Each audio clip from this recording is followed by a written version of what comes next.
Hello friends, आज हम जो टॉपिक ले रहे हैं वो stability of metal complexes. Stability of metal complexes में क्या है, देखिए मेटल और लिगेंड जो दो चीजों की बात हम अभी करते आ रहे हैं कि मेटल और लिगेंड दोनों के मध्य बंध किस प्रकार का है। और आज हम बात करेंगे इसकी कि स्टेबिलिटी का दो बेस हम ले रहे हैं, एक थर्मोडाइनेमिक और एक लेंगे काइनेटिक।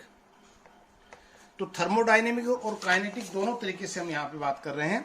थर्मोडाइनेमिक स्टेबिलिटी क्या होती है?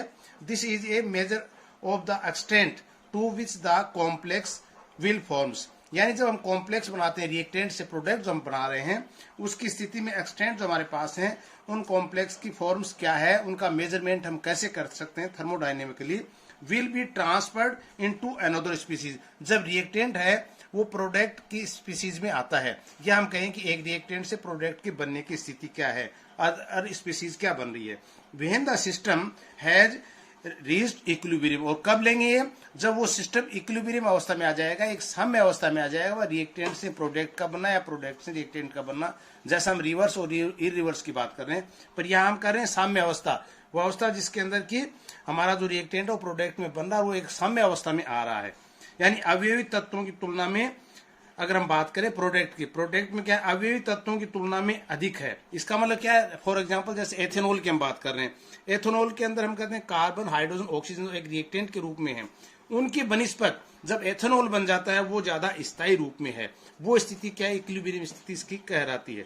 तो दूसरा क्या है इसमें? This stability deals with the properties like bond energy. यानी उसकी बंध की ऊर्जा क्या है, stability constant and redox potential, और जो साम्य अवस्था नियतांक है और रेडॉक्स पोटेंशियल। अगर इन तीन चीजों पे हम बात करेंगे, इसका मतलब थर्मोडाइनेमिकली स्टेबिलिटी उसकी है या नहीं है, ये चीज हम जान पाएंगे। कैसी कंडीशन में? इक्विलिब्रियम कांस्टेंट में। On the basis of thermodynamic stability of complex in solution. जब सॉल्यूशन की हम बात करें तो बिटलेज साइंटिस्ट था जिन्होंने 1927 में उन्होंने कहा कि जो हम बात कर रहे हैं ये दो प्रकार के कॉम्प्लेक्सेस हमारे पास बन रहे हैं, एक स्टेबल कॉम्प्लेक्स होता है, एक अनस्टेबल कॉम्प्लेक्स होता है। तो स्टेबल कॉम्प्लेक्स में हम क्या बात कर रहे हैं? The stable complex are those which possess sufficient stability to retain their identification of solution. जो अपने विलियन के अंदर अपनी आइडेंटिटी को बनाए रखता है, जो एक सामान्य अवस्था में भी ये कह सकते हैं डिसोसिएट नहीं हो रहा है, तो वो एक स्टेबिलिटी पोजीशन में है, सफिशिएंट स्टेबिलिटी उसके अंदर है। दूसरा thermodynamical stable complex has high value of formation constant. जब रिएक्टेंट से प्रोडक्ट बन रहा तो फॉर्मेशन कांस्टेंट जो इनका आता है उसकी वैल्यू जो होती है, जो मान जो है वो हाईएस्ट हो। इस कंडीशन में अगर कोई कॉम्प्लेक्स बन रहा है, इसका मतलब वो स्टेबल कॉम्प्लेक्स है। That is secondly unstable complex. Unstable complex are those which are reversible dissociation in solution. मैंने कहा था ना, एक रिवर्सिबल हो रहा है, इसका मतलब वापिस उसमें टूट रहा है अपने कंटेंट के अंदर इनटू देयर कंपोनेंट्स। तो थर्मोडाइनेमिकली अनस्टेबल होगा, ये ऊपर बात करें स्टेबल की, ये अनस्टेबल होगा। Complex has low value of formation of content. तो low value of formation of contents क्या हो गए? प्रोडक्ट से जब हम रिएक्टेंट आ रहे हैं मान लीजिए, तो वो वैल्यू क्या है इसकी? कम है। इसका मतलब क्या है? ये unstable complex has low value of formation constant. मैंने कहा फॉर्मेशन ऑफ कांस्टेंट की जब वैल्यू का मान कम आएगा तो इसका मतलब क्या है? वो अनस्टेबल है, अर्थात प्रोडक्ट से रिएक्टेंट में वापिस उसको कन्वर्ट हम कर सकते हैं, रिटेन नहीं कर रहा प्रोडक्ट का मान, ये कह सकते हैं। सेकेंड जो है वो काइनेटिक स्टेबिलिटी है, गति की साम्य। यानी kinetic stability is deals with speed of transformation. Rate की दर क्या है? Speed of transformation loading a attainment of equilibrium. This kind of stability deals with role of reaction. उसके अंदर रोल ऑफ रिएक्शन मैकेनिज्म क्या है, कैसे कंटेंट जो है वो टूटते हैं, कैसे नए बन रहे हैं। Of the reaction formation of intermediate, उसमें इंटरमीडिएट मध्यवर्ती स्पीसीज क्या बन रही है। And activation energy, activation energy को प्राप्त करने के बाद ही कोई रिएक्टेंट और प्रोडक्ट में कन्वर्ट होता है, इसलिए एक्टिवेशन एनर्जी क्या है? To the process on the basis of rate of reaction kinetic stability of the complex. ये इसका काइनेटिक स्टेबिलिटी के तहत याद करते हैं। यहाँ भी टोब्यूलर साइंटिस्ट था जो 1915 में इनको दो प्रकार से क्लासिफाइड करता है, एक लेबाइल और एक होता है इनर्ट कॉम्प्लेक्स। लेबाइल कॉम्प्लेक्स में हम पढ़ने में क्या कर रहे हैं? जो कि अधिक क्रियाशील होता, लेबाइल है, जो लिगेंड को परिवर्तित कर सकता है, दूसरे लिगेंड के साथ चेंज हो सकता है दूसरे लिगेंड की सहायता से, तो अधिक क्रियाशील। तो लेबाइल कॉम्प्लेक्स क्या होता है? Labile complexes are those whose one or more ligands in the coordination pair can be rapidly replaced by the ligands, यानी दूसरे लिगेंड के द्वारा जो आसानी से चेंज हो सकता है, इसका मतलब क्रियाशील है वो। The ability of a complex to replace its one or more ligands by other ligands called a labile या lability of a complex is also called kinetically labile cell. Secondly था inert complex, यानी inert complex are those who one or more ligands can either not be replaced, यानी हो भी सकते हैं नहीं भी हो सकते। अगर ऐसा सर्कमस्टांसेस या ऐसी उसके साथ कोई कंडीशन लगा दी जाए तो हो सकता है चेंज भी हो पर नहीं भी हो सकते हैं। Can be replaced with difficulty by the ligands, यानी आसानी से वो रिप्लेस नहीं हो सकते हैं, इसलिए इनर्ट कॉम्प्लेक्स हैं या कह सकते हैं अक्रिय क्रियाशील हैं।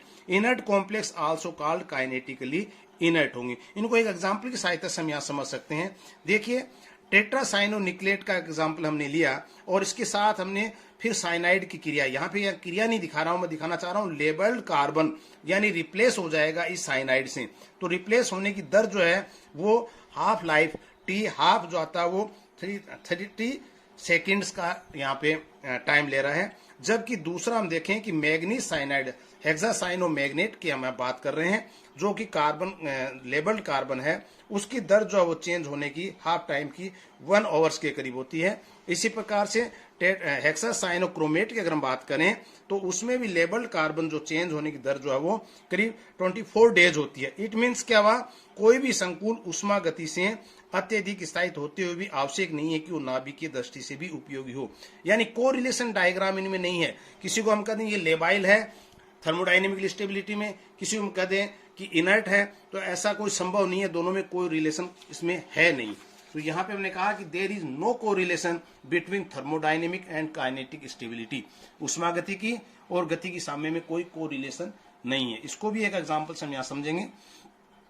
थर्मोडाइनेमिक स्टेबिलिटी में भी लेबाइल और इनर्ट दोनों हो सकते हैं, स्टेबल भी हो सकता है और इनर्ट भी हो सकता है, या लेबाइल भी हो सकता है, क्रियाशील भी हो सकता है और अक्रियाशील भी। थर्मोडाइनेमिक अनस्टेबल में भी मैंने कहा में भी लेबाइल हो सकता है, इनर्ट। इसको देख सकते हैं हम, हेक्सा एक्वा आयरन का एक कॉम्प्लेक्स हम ले रहे हैं दो थर्मोडाइनेमिकली स्टेबल है बट काइनेटिक क्या है, लेबाइल है, ठीक है। सेकेंडली हमने लिया हेक्सा क्रोमो एक्वा का लेकर क्रोमो कॉम्प्लेक्स बनाया जिसमें थर्मोडाइनेमिकली स्टेबल है लेकिन काइनेटिकली क्या है, इनर्ट है। इसी प्रकार से क्रोमियम के साथ हेक्सा एमिनोक्रोमीन को जब कॉम्प्लेक्स लेते हैं तो ये हम देखते हैं कि थर्मोडाइनेमिकली अनस्टेबल है लेकिन काइनेटिकली क्या है, इनर्ट है। दूसरा टेट्रासाइनोनिक्लेट की जब हम बात कर रहे हैं तो ये थर्मोडाइनेमिकली स्टेबल स्पीसीज है लेकिन काइनेटिकली क्या है, लेबाइल है। इट मीन्स स्टेबल होते हुए भी लेबाइल है, एक तरफ स्थायी कह रहे हैं उसकी बात करें क्रियाशील है, अनस्टेबल होते हुए इनर्ट है। तो ये चीज क्या है, कॉन्ट्रोवर्शियल, इसलिए इनका कहा गया there is no correlation between thermodynamic and kinetic stability. और मेनली क्या है, मेटल लिगेंड बॉन्ड जो डायरेक्टली प्रोपोर्शनल होता है stability of complex. Metal ligand के मध्य अगर बंद स्टेबल है या कहें कि स्ट्रॉन्ग है, इसका मतलब स्टेबिलिटी उस कॉम्प्लेक्स की है। अब आता है इसके आगे thermodynamically stability of complex, metal complex को कैसे हम थर्मोडाइनेमिकली मैकेनिज्म को समझ सकते हैं। देखिए मेटल प्लस लिगेंड दो जब क्रिया करते हैं तो हम देखते हैं पहले रिएक्शन में कि मेटल लिगेंड का कॉम्प्लेक्स बन रहा है और काइनेटिक एनर्जी इसकी जब निकालते हैं equilibrium constant K1 first reaction के लिए तो क्या आ जाएगा, the concentration of the product क्या है हमारा यहाँ पे Ml मेटल लिगेंड का complex product upon the concentration of metal ion and the concentration of ligand. इसी प्रकार से सेकंड रिएक्शन लेंगे कि ये जो प्रोडक्ट Ml हमारा बना हुआ है इसको फिर अगर लिगेंड की सहायता से क्रिया कराया जाए तो Ml2 एक मेटल है, दूसरा यहाँ पे दो लिगेंड के मोल है, दोनों क्रिया करिए K2 equal to Ml2 concentration upon Ml की कंसंट्रेशन वह L की कंसंट्रेशन। इस प्रकार से हम आगे तक निकालते जाते हैं तो हमारे पास क्या आ जाता है लास्ट में n मोल्स के, यानी वेर K1 K2 K3 के हमारे पास स्टेप वाइज स्टेबिलिटी कांस्टेंट जिनका मान हम बीटा n से भी बता सकते हैं, जो क्या कहलाता है ओवरऑल स्टेबिलिटी कांस्टेंट या क्युमुलेटिव कांस्टेंट फॉर्मेशन कांस्टेंट। ये बीटा n है जिसका मान क्या है K1 into K3 into Kn तक का मान है, संकुल में समग्र निर्माण जिसको कह देते हैं। और इसका एक फॉर्मूला जो दिया गया है थ्योरेटिकली वो beta n equal to n pi i 1 से लेकर के n पाई तक के एन का मान जो होता है, और यहाँ पे थ्योरेटिकली इसको निकालते हैं तो हम कह रहे हैं स्टेबिलिटी कॉम्प्लेक्स का जो मान है log बीटा का मान अगर 8 से ज्यादा आ रहा है, इसका मतलब वो कॉम्प्लेक्स कैसा है, एक स्थायी कॉम्प्लेक्स बन रहा है। इसके पश्चात आगे हम लेते हैं कि factor affecting stability of metal complexes, यानी मेटल कॉम्प्लेक्स जो है उसको स्थायित्व स्टेबिलिटी को प्रभावित करने वाले कारक क्या क्या हैं। अब चूंकि हमने देखा है मेटल और लिगेंड दो चीजें यहाँ प्रभावित हैं और दोनों से कॉम्प्लेक्स बन रहा है, इसका मतलब मेटल के साथ जो भी कोरिलेशन होगा वो प्रभावित करेगा मेटल को यानी कॉम्प्लेक्स को, और लिगेंड के साथ जो भी होंगे वो लिगेंड को। फॉर एग्जाम्पल हम ले रहे हैं पहले मेटल का कि nature of central metal ion की नेचर क्या है, उसकी प्रकृति क्या है, जैसे साइज एंड चार्ज। तो उच्च आवेश एवं छोटे आकार, यानी जैसे जैसे उसके पर हम चार्ज बढ़ाते जाएंगे मेटल पे उसका आकार छोटा होता जाएगा, आउटरमोस्ट सेल कम होते जाते हैं और चार्ज बढ़ता जाता है।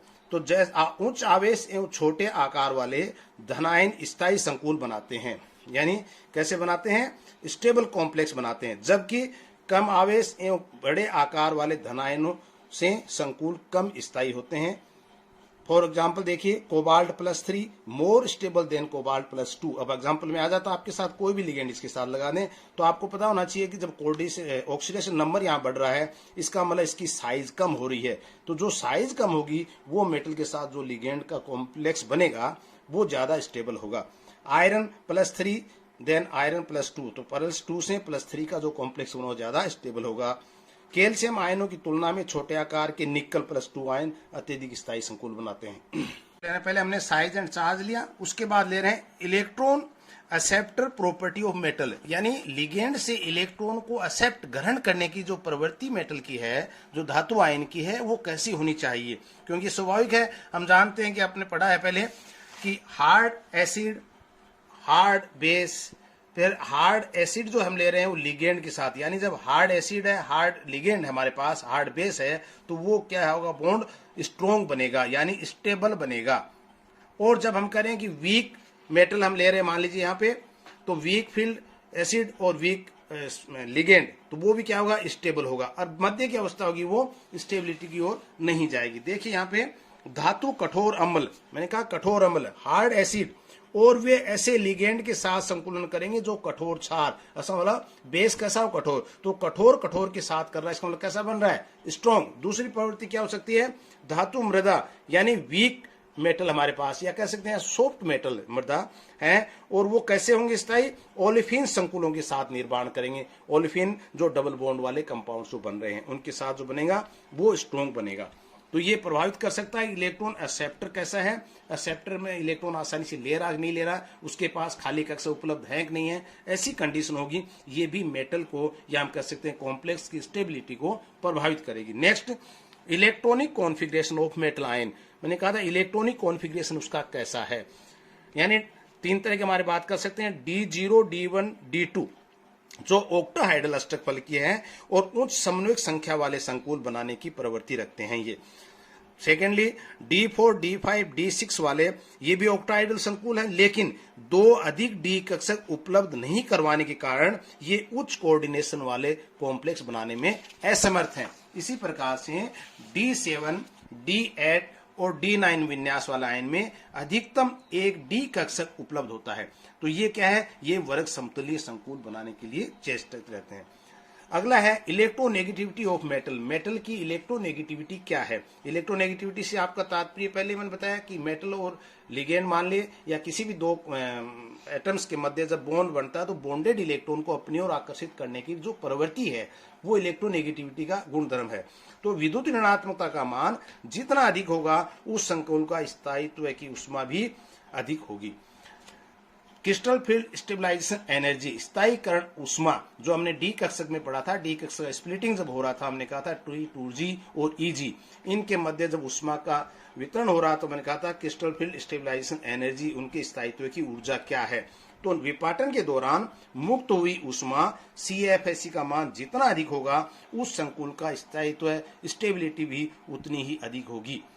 तीसरा, अब उसके बाद लेते हैं हम, ये मेटल की बात हुई, अब दूसरा क्या बंध बन रहा था, लिगेंड के साथ बन रहा था। तो ऐसी बात हम करेंगे factor affecting of the ligands, ligand के साथ क्या प्रभाव पड़ता है।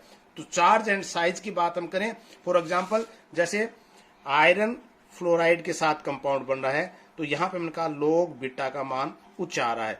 आयरन आयोडाइड के साथ बन रहा है तो log बीटा का मान जो लो आ रहा है, या ये कहते हैं कि ये बनना ही बहुत मुश्किल है। इसका कारण क्या है? क्योंकि यहाँ पे ये क्या है, ये मेटल आयरन है, यहाँ भी मेटल है, लेकिन फ्लोराइड क्या है, एक छोटे आकार का है, आयोडाइड क्या है, एक बड़ा आकार का है। तो छोटे आकार का वो ज्यादा स्ट्रॉन्ग कॉम्प्लेक्स बनाने में समर्थ है। फिर बेसिसिटी ऑफ लिगेंड की है, तो प्रबल क्षार ही होगा। अगर बेसिसिटी ऑफ लिगेंड की बढ़ती जाएगी तो स्टेबिलिटी ऑफ कॉम्प्लेक्स की भी बढ़ती जाएगी। तो बेसिसिटी लिगेंड की भी इफेक्ट डालती है कॉम्प्लेक्स के ऊपर।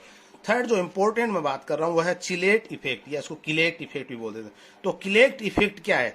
जब कोई भी कॉम्प्लेक्स है रिंग फॉर्म में जब आकर के मेटल के साथ क्रिया करता है, यहां आप एक शेर के पंजे से आप समझ सकते हैं, जब किसी कीड़े मकोड़े को शेर के पंजे में दबोच लिया जाता है तो किस प्रकार से वो अपने चंगुल में ले लेता है। इसी प्रकार से किलेट की स्थिति क्या है, ये 3 प्रकार से है। तो किलेट का इफेक्ट क्या है?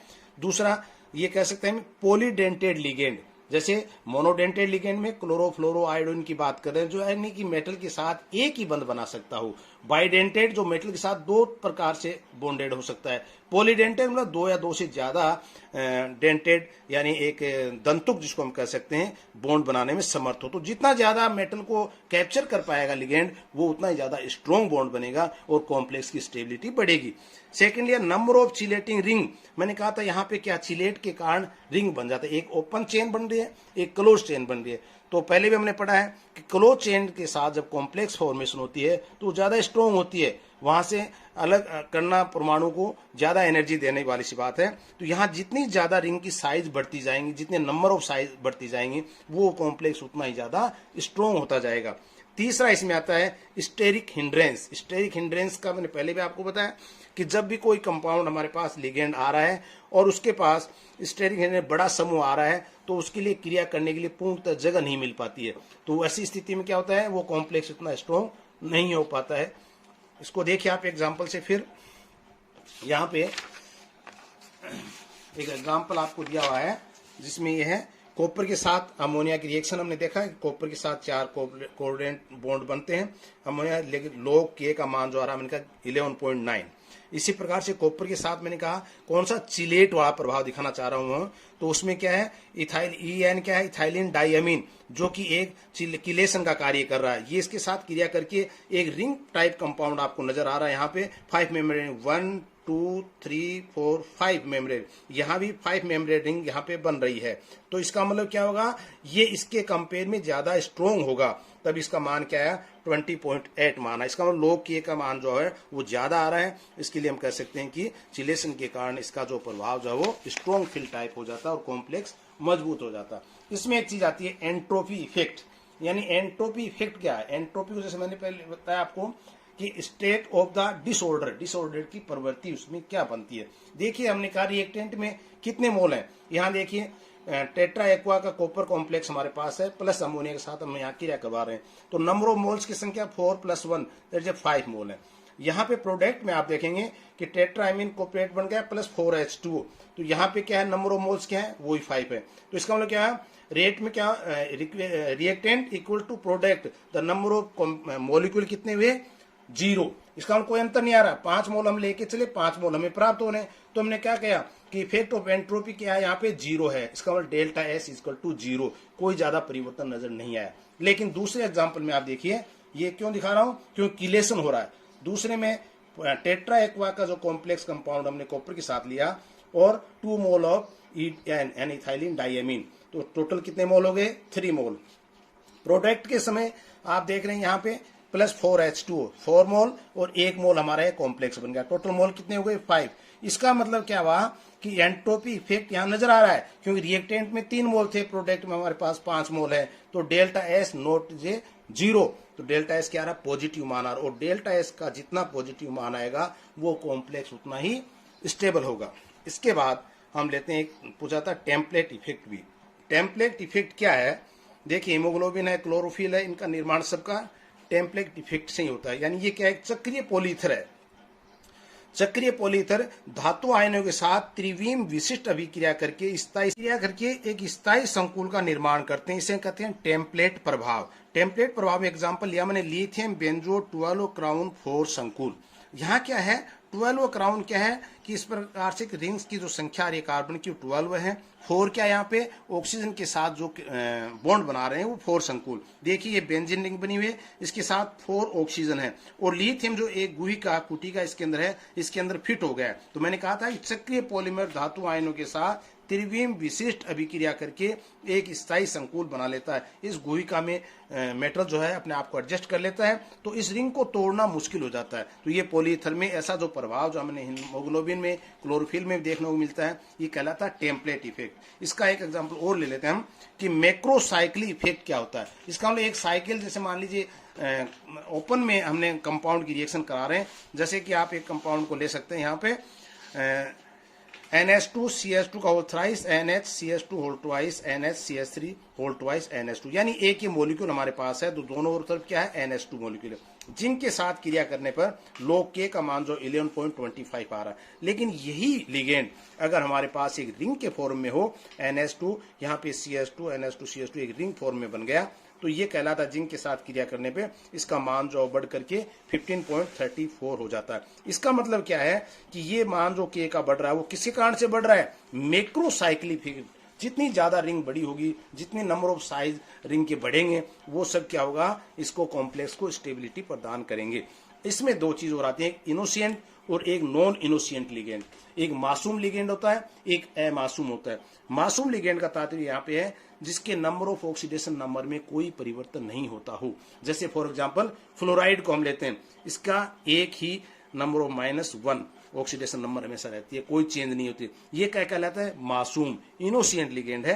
बट नॉन इनोसिएंट लिगेंड में क्या होगा, जिसकी ऑक्सीडेशन नंबर जो वो चेंज होती रहती है फॉर NO, जिसमें NO प्लस भी हो सकता है, NO माइनस भी हो सकता है, तो ये कहलाता है इनोसिएंट नॉन इनोसिएंट लिगेंड्स। तो लिगेंड्स भी दो प्रकार के।